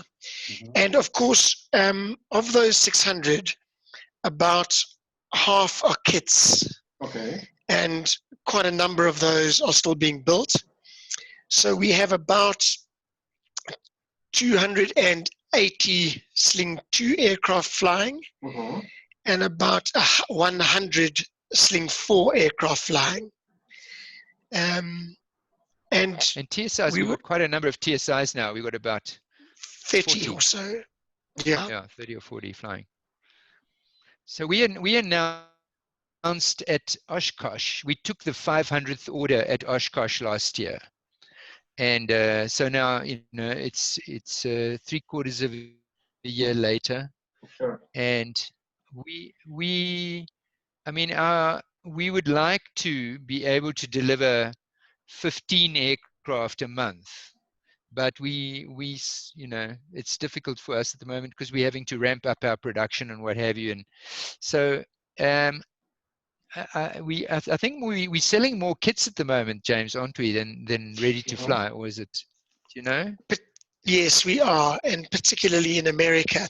I think it's quite interesting that even during the lockdown, while our factory's been closed, and America has been locked down quite substantially, that we have taken quite a number of orders. Excellent. I mean, it feels like in the USA, it's like end of days. People are sitting, surfing the net, trying to decide what they haven't done with their lives and fulfill their dreams, So our business it's good right now.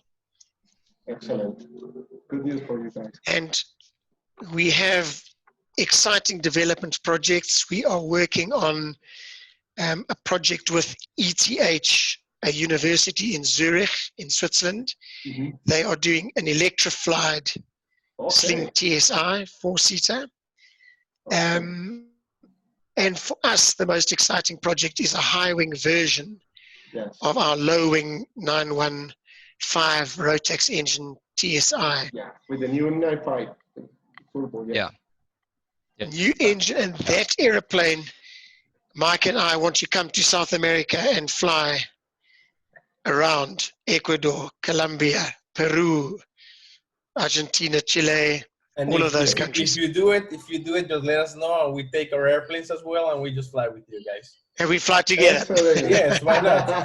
Yeah, James, I think we need to take 10 of them with us, because everybody's gonna want to keep them in South America. That's a problem for us. Exactly. So we need to have a few spare. Como ellos no hacen trikes. Ellos empezaron en trikes, pero solamente hacen los otros.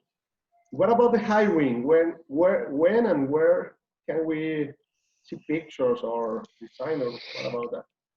You can share the screen. Yes. Okay, so what I'm going to do is I'm going to quickly share my screen again, if you don't mind. Perfect. Like that, and I'm going to share, and then Mike, will you talk to the high wing a bit? Oh my God, that is beautiful. Yeah, so that's it's a high wing version of our Sling TSI, and you can see where the firewall is. You see where the firewall is, and just behind over there, and just behind the luggage compartment. You see the luggage compartment there, just there. That centerpiece is carbon fiber. That's all carbon fiber. The doors are carbon fiber, but just that. The wings are still aluminium. The rear section and the empennage at the back with no is struts. all aluminium still. No struts. Yeah. Perfect. Yes. And we're making a tail dragger version, and we're making a tricycle gear version, both. and it's this, I think, that guy sitting in the plane there, he's 6'6" tall, so it's big inside. Big inside, yeah. Yeah, and you can see where the back seat there is just at the back window. This is the structure. Lovely. On top with the electric flaps. Yeah, a mixture. So what we do with our aircraft is the best material to use at the best place is what we do. Okay. So we, for strength, for flexibility, at the empennage. Rigidity. Empennage is aluminium. You can see the aluminium starts at the back there. You can see where it starts. And there's the parachute. You can see where the parachute is mounted. Okay. And then the yellow one is an extension box for golf clubs or your fishing rods or your hunting rifle or something. Surfboard. Surfboard. Luggage. Yeah. Yeah, your dog. Ears. Your mother-in-law. Yeah. So why did you mix carbon fiber with the aluminum in the back? Carbon fiber in the front, right? It's like a honeycomb. It's a honeycomb. Yeah, it's different layers and different kinds of glass fiber depending on what strength we need where. Just show go back a picture there, James. You see they got an aluminium structure at the top joining the wing. That one. No, the one with the structure showing. Yeah, you can see aluminium at the top there. Still, so we carry the wing right across with aluminium over there. So the reason for this, for the composite, yeah, that's a good picture. You can see the aluminium structure in the middle, carrying the wing right through. The reason for the composite in the middle is because I wanted to make it streamlined and smooth, and I wanted it to be smooth inside as well without a whole lot of struts, and also very strong and light. But because we will sell mostly kits, and because most of our aircraft, 85% or 90% of our aircraft are exported around the world, it's to make the center fuselage part smaller, and because it kits, people want to build in aluminium and not in glass, in carbon fiber. Therefore, we made the carbon fiber piece just the center part, which needed to be properly shaped and very strong and very light and very rigid. And so that's the reason. So we mixed it up, and we're happy with the results. We're busy building the first two at the moment. Very beautiful. Congratulations. We need to talk because I would like to talk about the distribution of your airplanes here in South America, if you are available. Yeah. Yeah. So we've got with a special prize for Ecolot Americas. Indeed. Indeed. Yeah. So we've got two distributors in Argentina. We have one distributor in Brazil. So the Brazilian distributor has been our distributor for 2 years already, and he has been assembling aircraft, but the certification in Brazil is very slow and very time consuming. Yes. So we think he'll be finished only in about 3 or 4 months time. So two in Argentina, one in Brazil, one in Paraguay, one in Uruguay. But the one in Uruguay, I think, is not active. And so we would like to find a distributor in Chile, in Ecuador, Peru, Colombia, Peru, in Colombia, in Costa Rica. Costa Rica, perfect. So in Ecuador as well. Galo, ya sabe, in every country we would like to. We are ready to do that. Colombia, Peru, Ecuador, Peru, Costa Rica, Peru. Yeah. Mauro. No. I mean, la pregunta de los motores, la que le acabé de formular ahí, porfa. No, ellos trabajan con Rotax, veo. Siempre trabajan con Rotax. Yeah. Pues hagámosle la pregunta. Hi, you always use a Rotax engine in your all airplanes, or you are using another kind of engine in your planes? We've only had a few kit builders fit Jabiru engines. 2 kit builders fitted other engines from Italy, and they had failures with the engines, so they took them out and they put Rotax. And I think we've had 3 kit builders fit Jabiru engines, the 120 horsepower Jabiru engine into the 2-seater, but all of the rest Rotax. So, yeah. Okay, thank you very much. Let me translate to the rest of the group what you say right now. Que ellos estaban usando unos motores italianos y usaron 3 motores, pero no le fue bien se me acaba de ir el nombre, Jabiru, también Jabiru es una marca. Jabiru es una marca y que pues definitivamente se pasaron a Rotas, que eso fue la definición que dijeron. Bueno, si hay otra pregunta ahí. I have another question. Gracias, Eduardo. Okay. When you make a trip, a long trip around the world, so you stop in Colombia or no? I was not in the meeting in this specific moment when you say you stop it around the world. I want to know if you stopped in Colombia and you were playing around the world. Yeah. So when we flew over Colombia on the flight around the world in 2011, but we didn't stop. But in 1999, when I flew with the trike, we flew into we flew from in the first small town coming into Colombia on the sea. I can't remember the name now. And then after that, we flew into Cali, and we spent about I'm from Cali. We spent about 10 days in Cali. There with friends. We had a lot of friends there. Is from Cali, Mikey. I remember that. That way. So I was flying in the line. So I was not here in Cali in this moment, but I hear your history. You've been here in Cali in a trike. I'm making a trip around South America or something like that. I don't remember exactly, but I remember right now. Okay, thank you. I appreciate it. I'm very happy to know your team is very exciting. Your experience and everything you're doing for the aviation and the adventure. This the reason that this group, this meeting, we're a passion of the aviation and everything.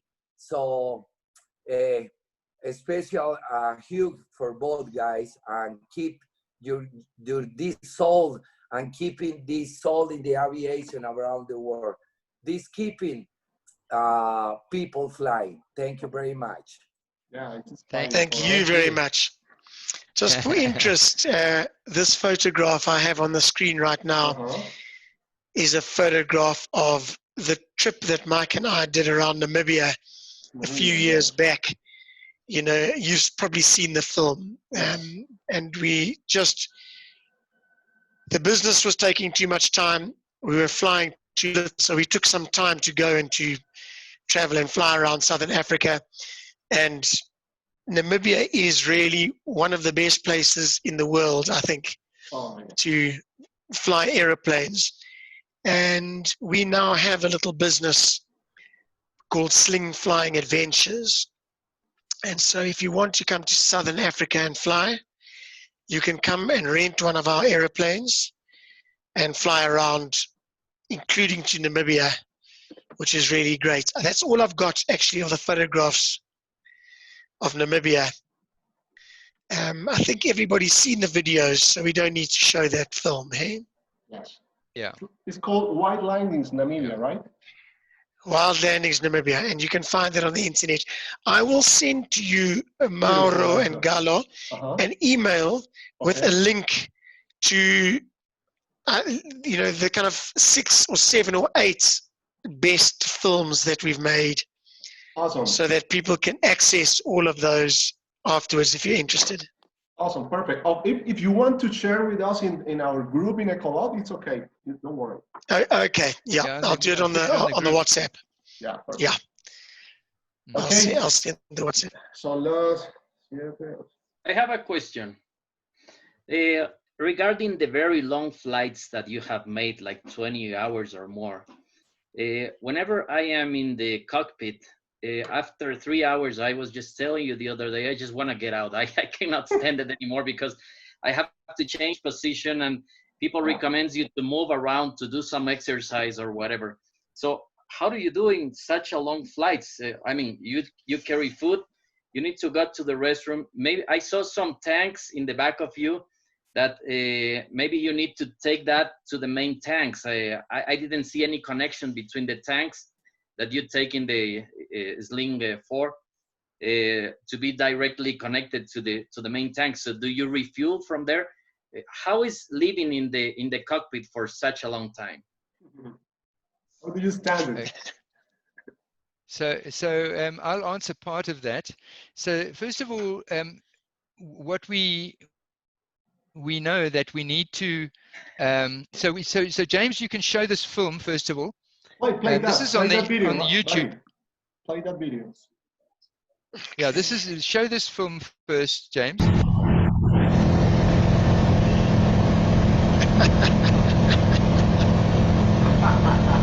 Taking a video, right? Of course.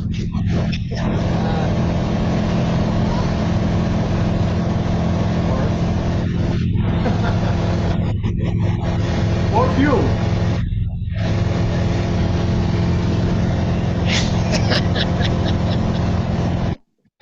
More fuel, man. More fuel, yeah. You can so share we the have video with no volume to hear the conversation here in Zoom. You yes. Turn off the volume on that YouTube page.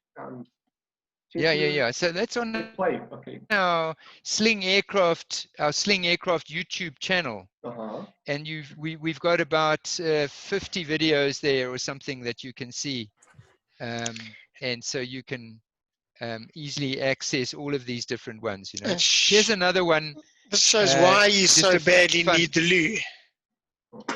This is why you need to go to the toilet.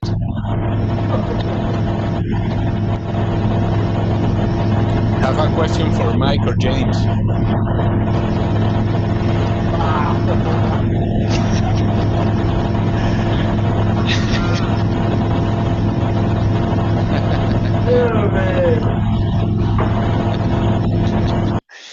Crazy.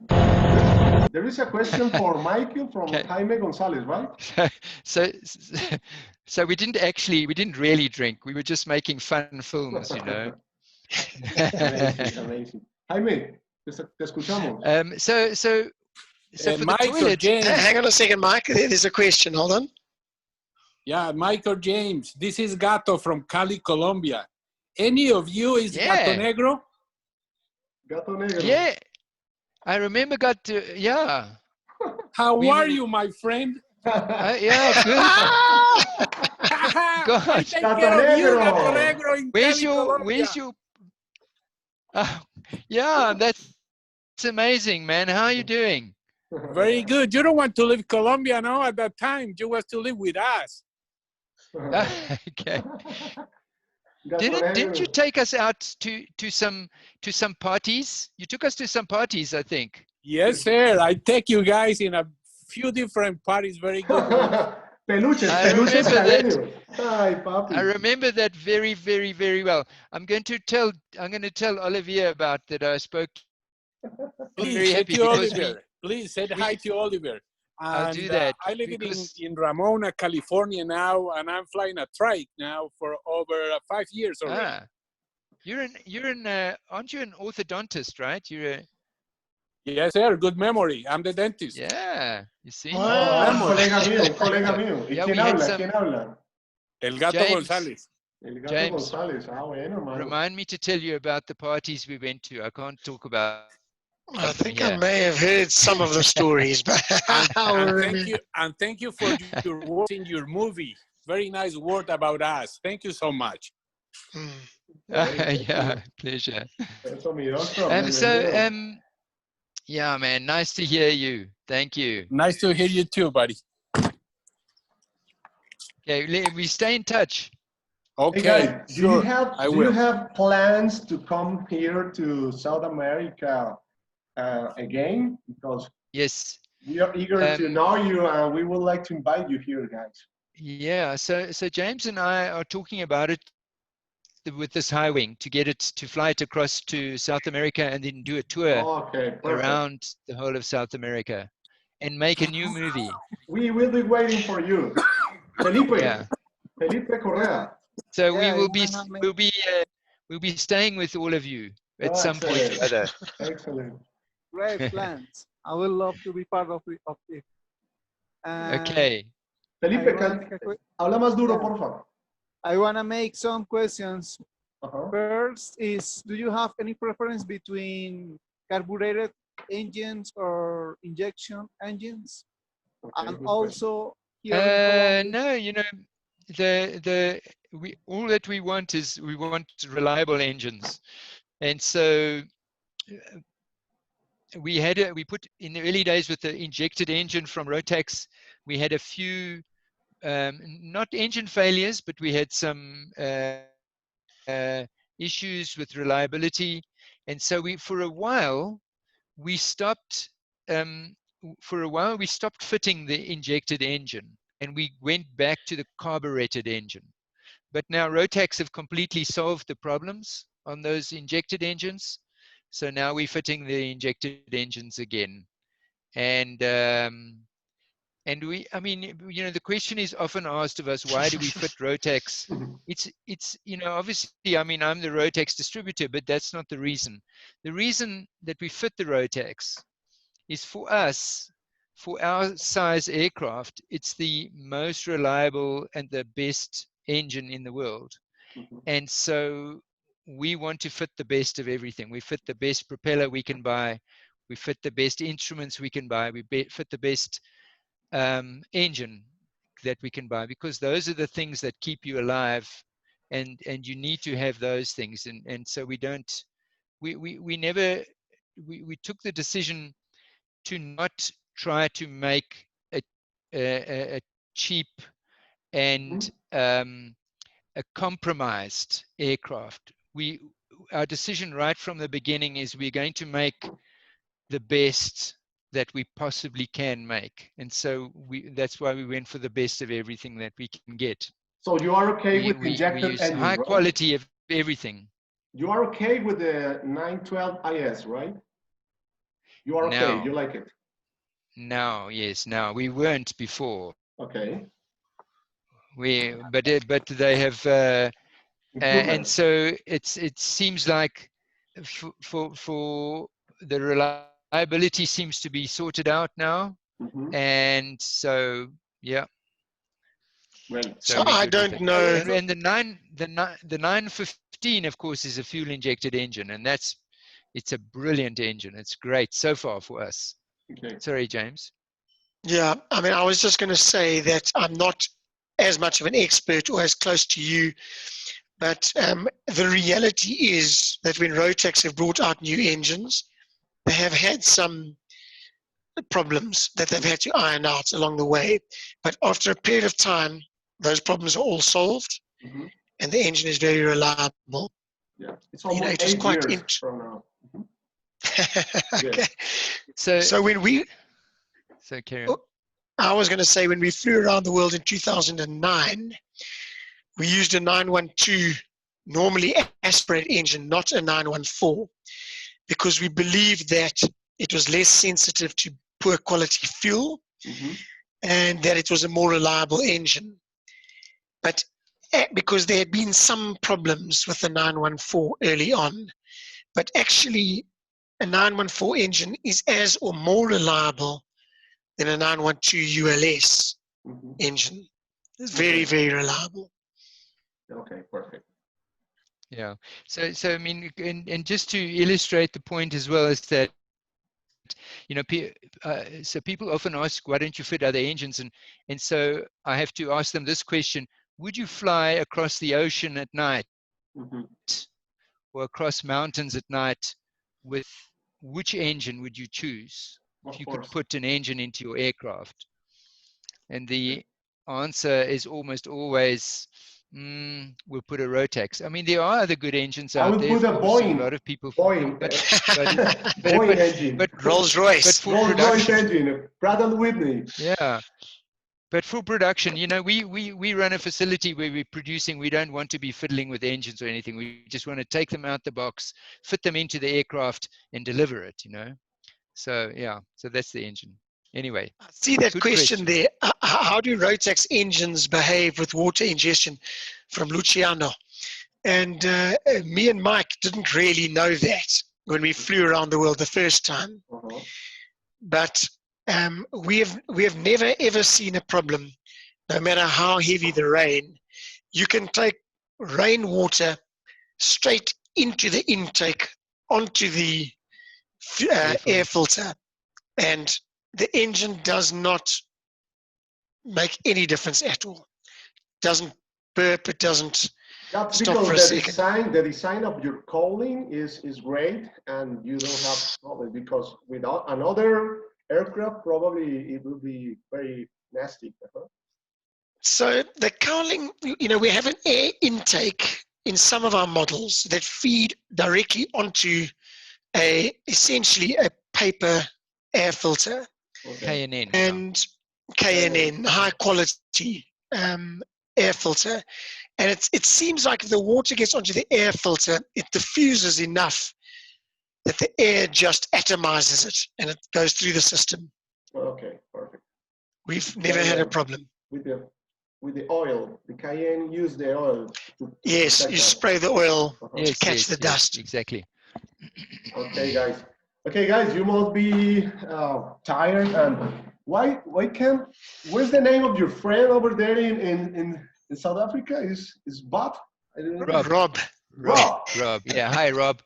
Rob, can you hear us? Do you want to talk? Reactivar el sonido. So put you your gotta mute take off, your mute Rob. off. Call your daughter to. Yeah, already. Rob, we are here. Yeah. How's it, Rob? Sing us a song. Yo quiero hablar. Puede hablar, claro. Spanish. Más Cheers, Rob. Cheers, Rob. Yeah. Hey, James, ¿qué beberás? What's that? What are you drinking, James? I'm drinking. What are you drinking? Heineken, unfortunately. But there was no alcohol in the lockdown in South Africa. Mauro, Hola. A Rob no se le puede escuchar en inglés, sino en español. A Rob hay que exigirle español porque él se viene para Costa Rica a vivir.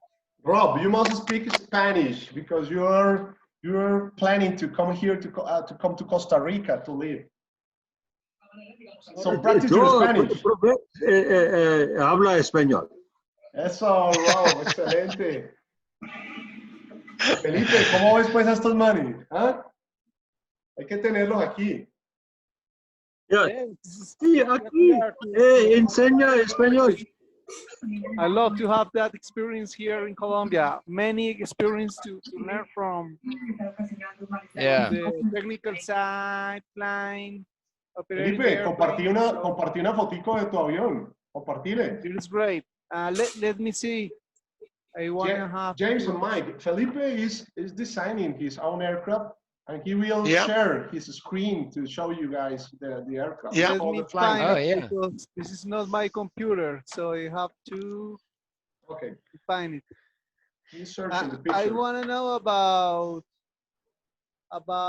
the preferences between high wing and low wing. I mean, in Colombia, many people prefer to fly high wing airplanes, but you made bush flying with low wing. So I want to know about Yeah. your point.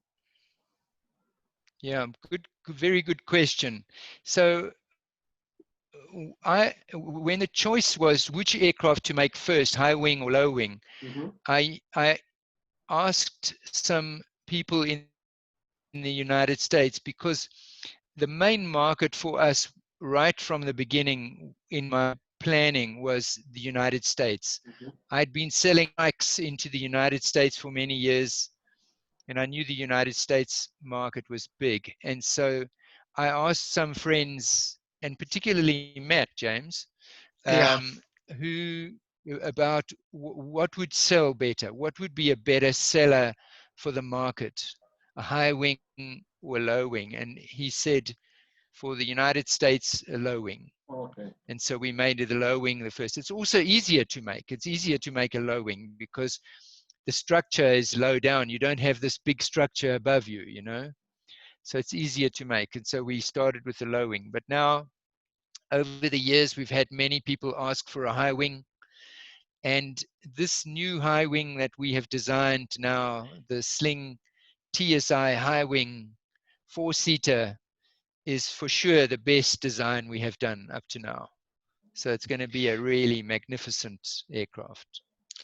So something that's quite, you know, I've always been quite rude about high wing aeroplanes since I started flying low wing aeroplanes.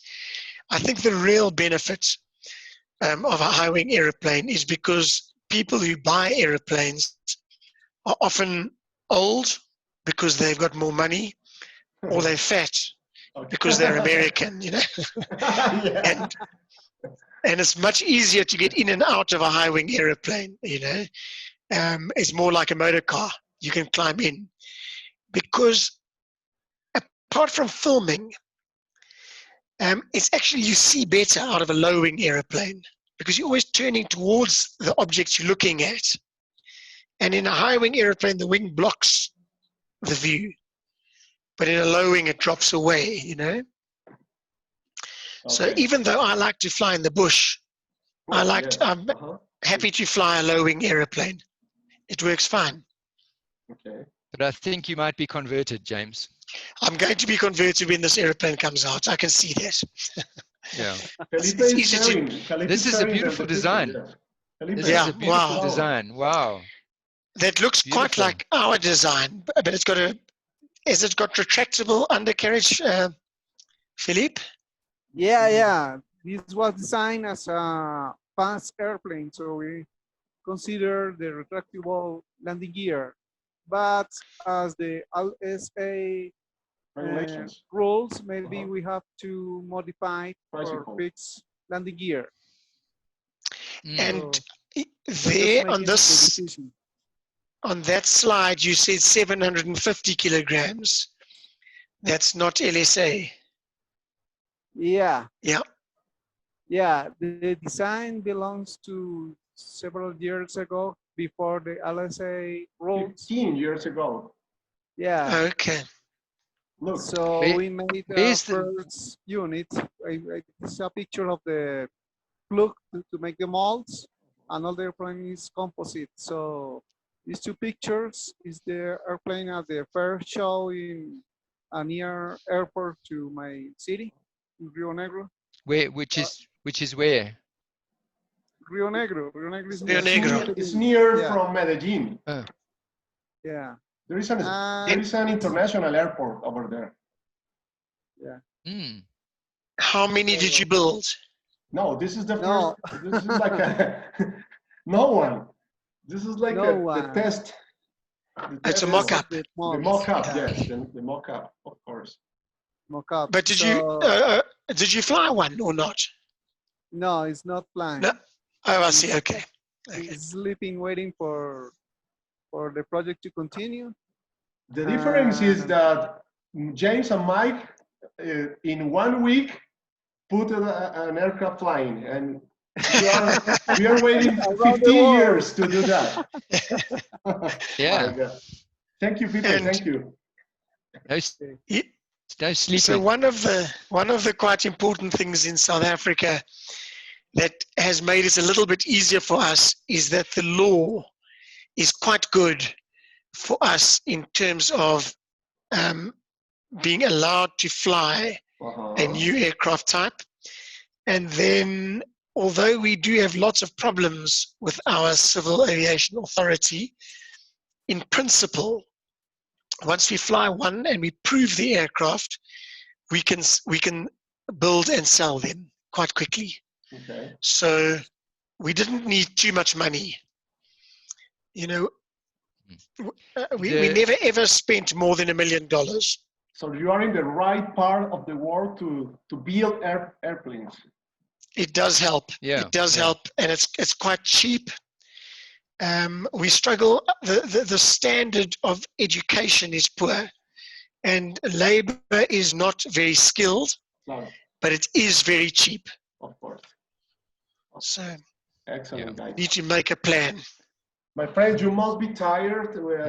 I won't be stay here for a long. If you want to stay, for us is great. But if you are tired, just let us know to finish our meeting. Okay. Should we leave it to you now? Let's we'll leave it to you. Thank you, guys. That was really good talking to you. Great to meet you guys. Great to meet you guys, and maybe we can have another more chats later. More chats. If you're interested, sometime, anybody, anytime, we'd welcome it. It's nice for us to share, you know, Excellent. to share these things, because we know we've done some special things, and to share it makes it special for us as well, you know. Excellent. And so we look forward to seeing you in South America, and taking you flying, and for you to take us flying in your aircraft. Felipe, will you email us to get in touch, Felipe? Yeah, it's Felipe. James@slingaircraft.com and Mike@slingaircraft.com. Perfect. Okay, for sure. Count with that. I will want to share my design, my experience, and I want to learn a lot of you. Thank you. Oh, Felipe, Yeah, excelente. it's a pleasure. Thanks, guys. Mikey and James, we are very, very, very pleased and very happy to have you here, guys, with us to show us your amazing experience, your attitude about the aviation, your courage. I don't know how to say that, but we are happy to give thanks. Excellent. Thanks very much, guys. Send you big hugs and have a great night, man. From Yahtzee. Ciao, guys. Thanks, guys. Cheers. Thank you, Mike. See you. You are so invited here. Remember that. Okay.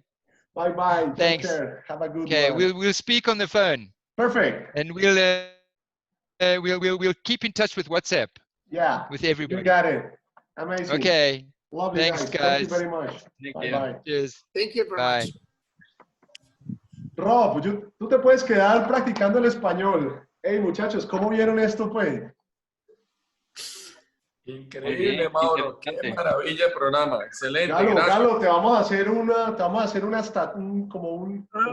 Mario, habla despacio, por favor.